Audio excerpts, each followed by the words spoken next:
This challenge is a Trojan horse I've built for myself in order to sneak some learning into my hobbying. Premise is simple. Learn game dev by making 100 games in just 1 year. But to make sure I actually work on my computer instead of scrolling social media, I decided to do it in front of strangers who I don't want to see my YouTube recommended page. That was 6 months ago. I'll let you guess how many games I've made so far.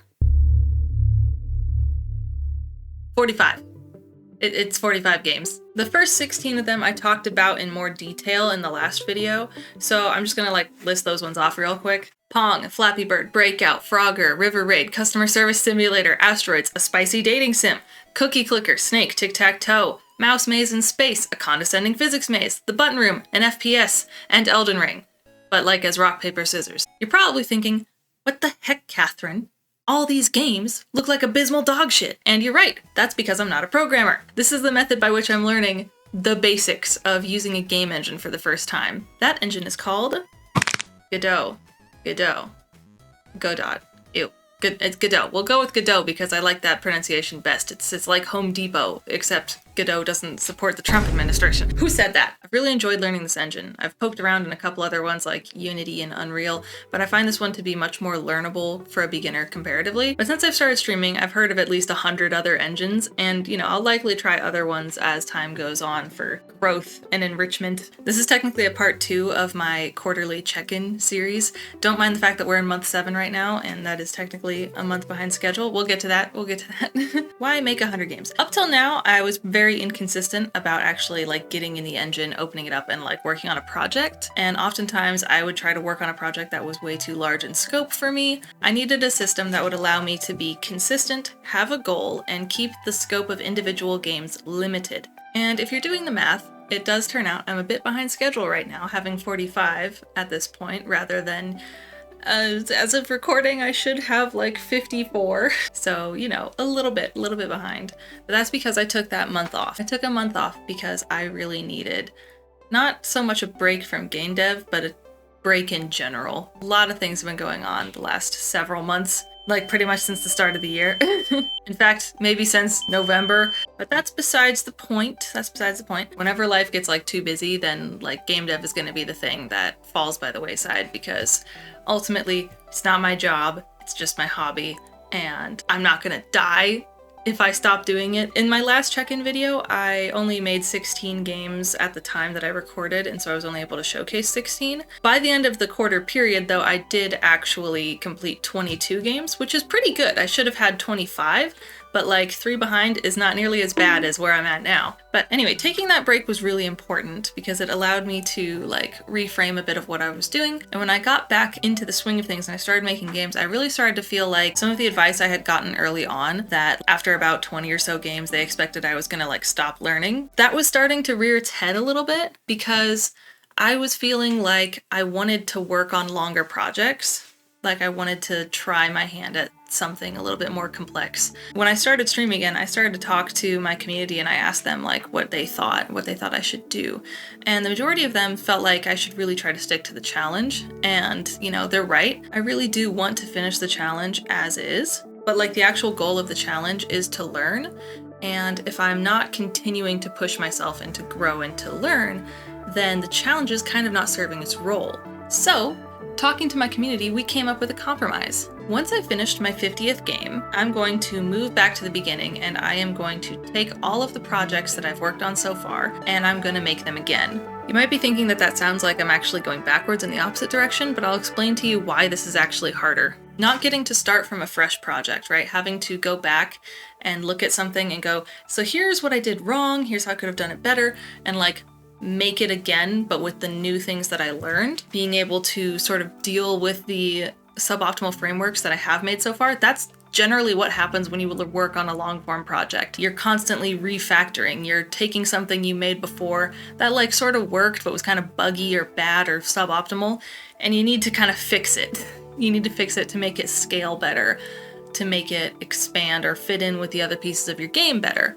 And so I figured going back and making Pong again, making all these games again, but adding juice, adding polish, right? Maybe rebuilding the systems from the ground up because they were really bad, right? These are things that I think are going to really push me and challenge me as I continue First 50 games, make a bunch of games. Second 50 games, make a bunch of sequels to those games is kind of where we're at. That, I think, is going to help me get the long-form project skills that I'm going to need going into next year when I try to make one really good game in a year. I forgot to record a transition for this part, but we're talking about the games now.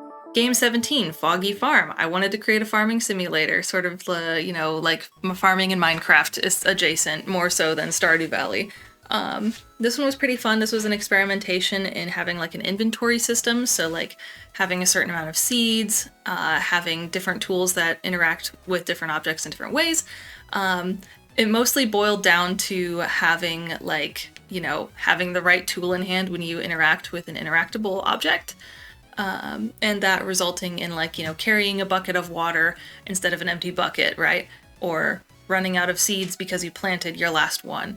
I used a combination of 2D and 3D assets, all of which I made myself, using either Godot's built-in 3D meshes that you could just instantiate a rectangle or a cylinder, right? And I definitely didn't decide to do a mixture of 2D and 3D because I really didn't want to model a 3D sickle for the first time in my life, but I knew that I was going to have to start doing 3D modeling, like making custom models soon. So we didn't stay here for long.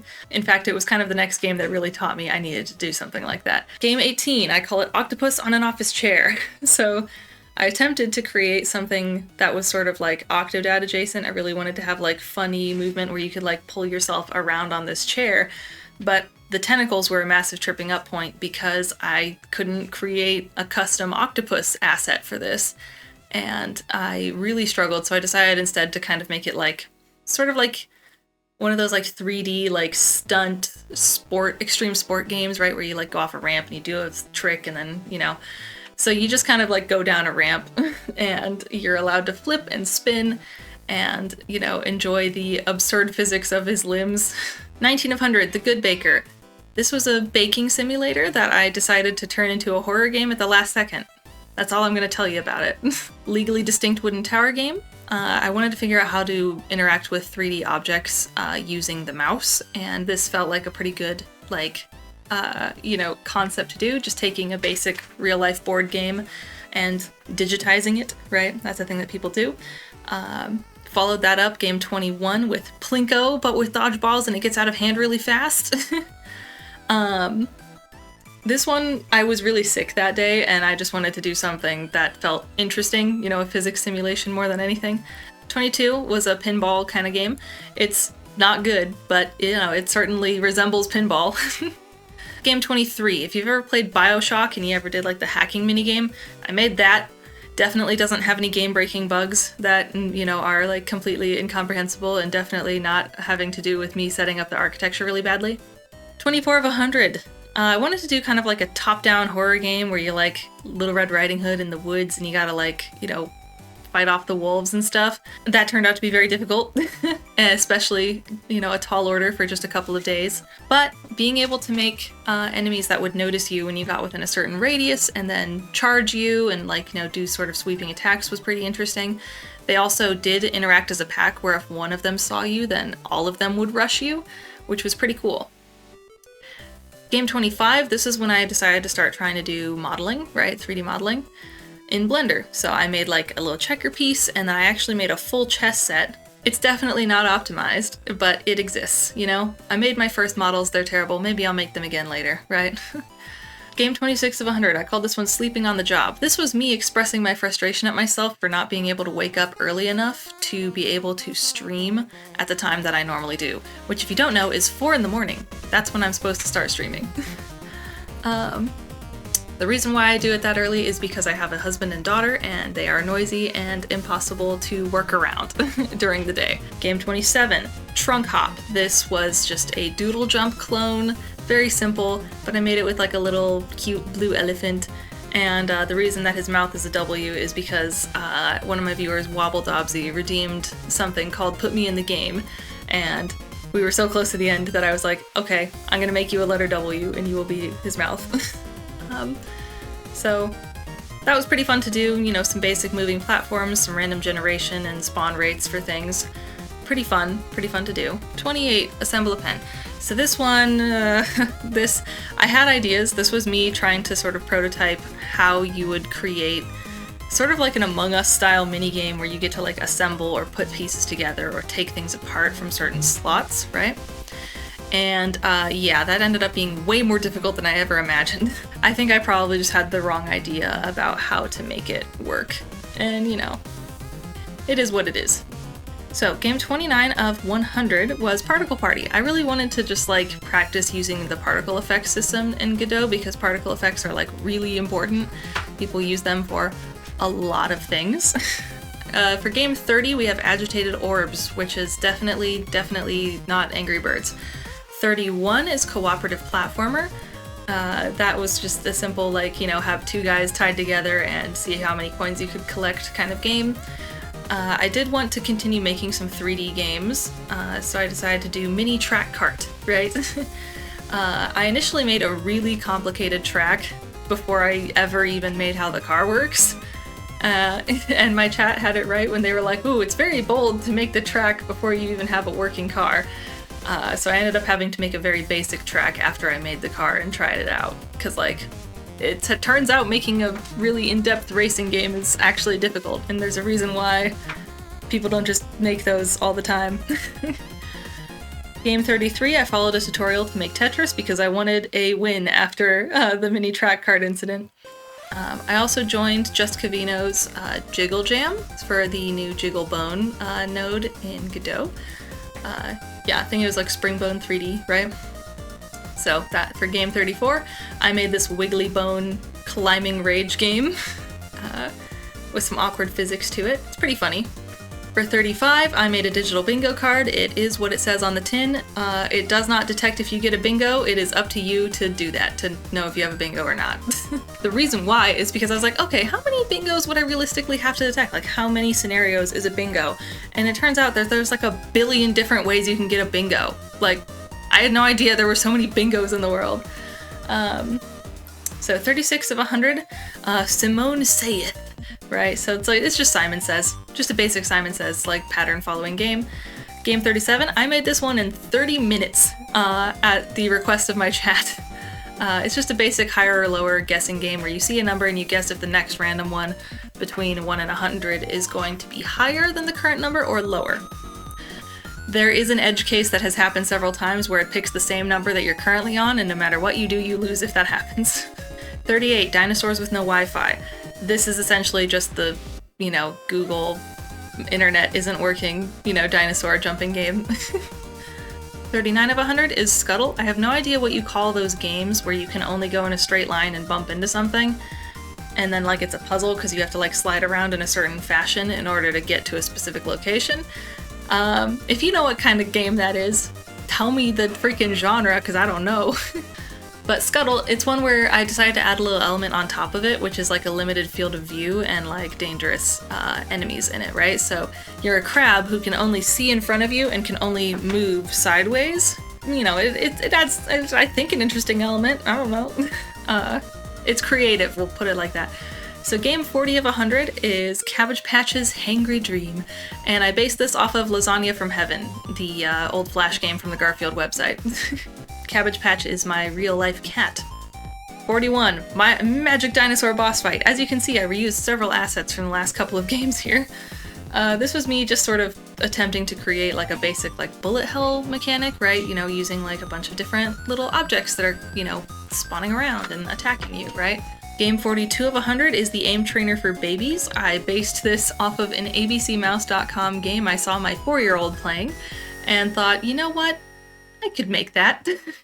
And the reason I call it aim trainer for babies is because it just reminded me of those like FPS aim trainers that you see like the real like pro gamer types like practicing in. 43 of 100 I called Bunny. Now this is based off of Bloons, but like the original Bloons game. But I didn't have time for level design, so we just utilized random generation. 44 of 100 is just a digital dice roller for D&D with no flair whatsoever. It just rolls dice.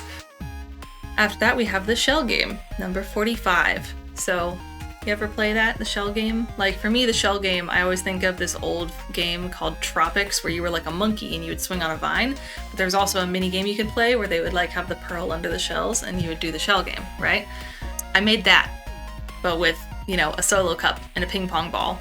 And look at his little face. He makes little faces. At the end of month 6, I was at 45 games, which is 5 games behind schedule. Since then, it's been nearly a month, and I've made a couple more, right? So one of them was for the Stop Killing Games Game Jam, right?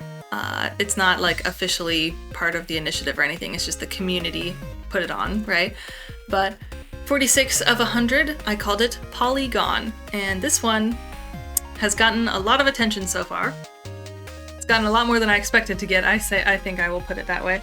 And it's good attention, you know, people seem to really like it. Yeah, this was the first game that I made after that, like, 22-day break. And it was sort of a self-call-out because I, you know, wasn't feeling particularly good at the time. I was really honored when I looked at the comments on the game and I saw that somebody had tagged theirs with a big spoiler warning at the top. I was like, oh damn, they're giving out spoiler warnings for my game? And there was like solid 5 paragraphs of like analysis of the game and its themes, and I just, you know, it felt really good to be like seen and have someone like, you know, see the themes and see the way that I put myself into the work and like acknowledge it, you know, talk about it. So thank you to that person. Thanks. Additionally, I did like sort of a turn-based combat like Monster Battler, also following the rules of rock, paper, scissors. But I didn't end up creating rock and scissors because this took way longer than I anticipated. So I just made paper. I needed to get it out the door and done because it was taking so long. It's way more complicated than it looks to make something like that, you know, just navigating menus and attacking a creature. It's crazy. But that's done, and I'm currently working on a little whack-a-mole type game for, you know, for mobile, but like, you boop the nose of my cat. That's it. With all of that being said, right, the plan for the rest of the year is just to finish up those last couple of games that I need to get to game 50, and once we hit 50, we're going back. We're going back in time, and we're gonna make all the other games that I made before, but we're gonna make them better with the lessons that I've learned. And, you know, put them out as sequels, essentially. Hopefully I can get through the 100. If I don't, you know, that doesn't mean I failed because I've already won, you know? Like, I've made more games than I ever had before. I've learned so much. I've progressed so much. Like, I really have already won. I'm a winner. I won at video games. I won at game dev. I learned a ton this year, and, you know, even if I don't complete the full 100, that doesn't mean that suddenly everything I learned is just gonna fall out. I'll take these lessons with me regardless of how many games I finish this year. And, you know, come next year, I'm gonna start one really good game. That's gonna be the goal. Until next time, I suppose I will see you in 3 months with an update. Or if you want to see me sooner, you can pop over to my Twitch and follow my daily dev streams. The VODs are always up for 2 weeks after I stream anyways if you don't catch me live, because like, I don't expect other people to be up at the same time I'm up. Ultimately, this process has been extremely good for me. I have really enjoyed working on games. Not just like, you know, I get enjoyment out of it, but like I get fulfillment out of it. It is very fulfilling art for me to make, you know? Like, I've always been an artist, and I think at a certain point, I just really wanted a new challenge, and this is a challenge, and I love it. I love video games, I love the art that they are, and I want to make them. And so I'm making them. Until next time, I'm Catherine Godsey, and you can't stop me. Oh, and by the way, my husband has found out, and he's been very supportive.